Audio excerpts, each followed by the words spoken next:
దేవునికి మహిమ. మొన్నటి దినము వీడియో పెట్టాను. మొన్నంటే ఒక 4వ తారీఖు అమ్మగారు, అంటే 3వ తారీఖుని అమ్మగారు పడిపోయారు. మా బ్రదర్ గారి ఇంట్లో. దేవునికి మహిమ. అమ్మని తీసుకొచ్చాను. ముందుగా మీ అందరికి ఒక మాట చెప్పాలి. మా బ్రదర్స్ అందరూ కూడా, అక్కతో సహా అందరూ కూడా అమ్మని బాగా చూసుకుంటారు. మరి ఎందుకు జరిగిందో, ఎలా జరిగిందో ఆ దేవుడికి తెలియాలి. అమ్మ పడిపోయింది. నాకు అన్నయ్య ఫోన్ చేయగానే వెళ్ళాను. 4 అన్నయ్య వెంటనే అమ్మని తీసుకొచ్చేసి వీడియో చేశాను.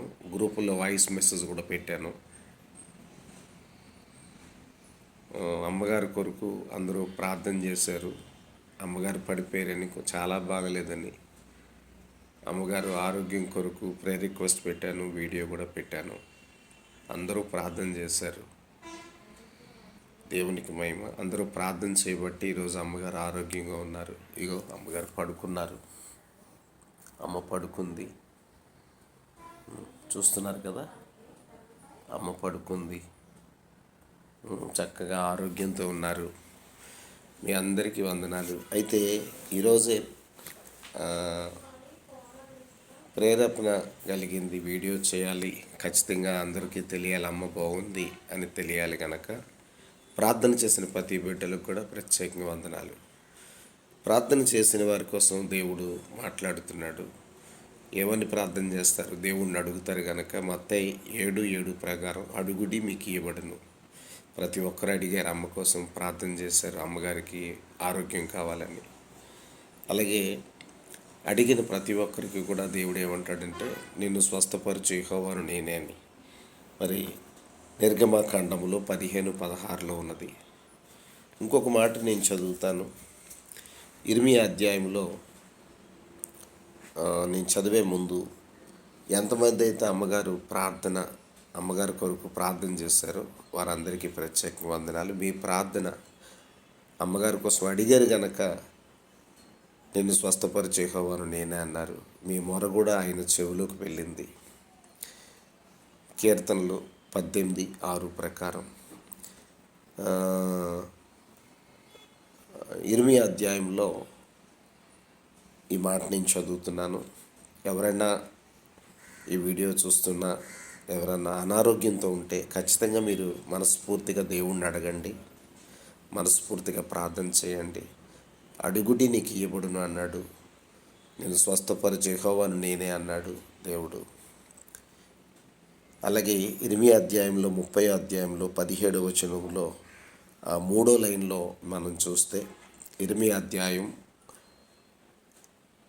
30వ అధ్యాయము 17వ వచనములో 3వ లైన్లో మనం చూస్తే, అయితే నేను నీకు ఆరోగ్యము కలుగజేసేదను. దేవుడికి స్తోత్రం. నీ గాయములను మార్పెదను, ఇదే యెహోవా వాక్కు. నీకు మంచి ఆరోగ్యం ఇస్తాను, నీ గాయాలన్నీ కూడా మాన్పేస్తాను అని మాట మనం చూడగలిగాం. ఎంతమంది అయితే సహోదరులారా మా అమ్మ కొరకు ప్రార్థన చేశారో అందరికీ మరొక్కసారి వందనాలు.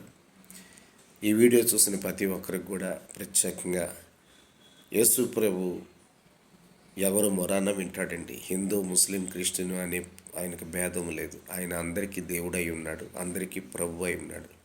అందరినీ రక్షించాలని తన 2 చేతులు చాచి ఉన్నాడు. మీ మాట, ప్రతి మాట ఆయన వింటాడు. మనస్ఫూర్తిగా అడిగితే ఖచ్చితంగా అడుగుడి నీకు ఇవ్వడునని మాట ప్రకారం మీరు అడిగితే, మీ కుటుంబంలో ఎవరికన్నా బాగలేదేమో ఖచ్చితంగా అడగండి. మిమ్మల్ని స్వస్థపరిచే దేవుడు ఆయన, మీకు మంచి ఆరోగ్యము కలిగజేసేవాడు ఆయన. మరొకసారి ఈ మాట ఇర్మియా అధ్యాయంలో 30వ అధ్యాయము 17వ వచనములో,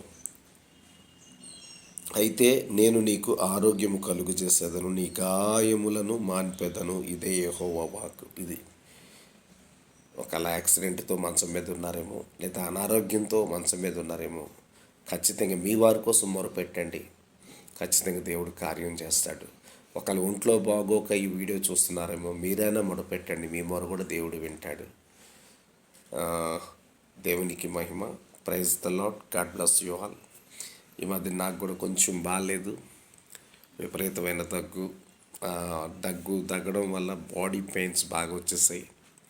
నా భార్య పాస్టరమ్మ గారికి కూడా బాగాలేదు, నా చెల్లెలకి కూడా బాగాలేదు.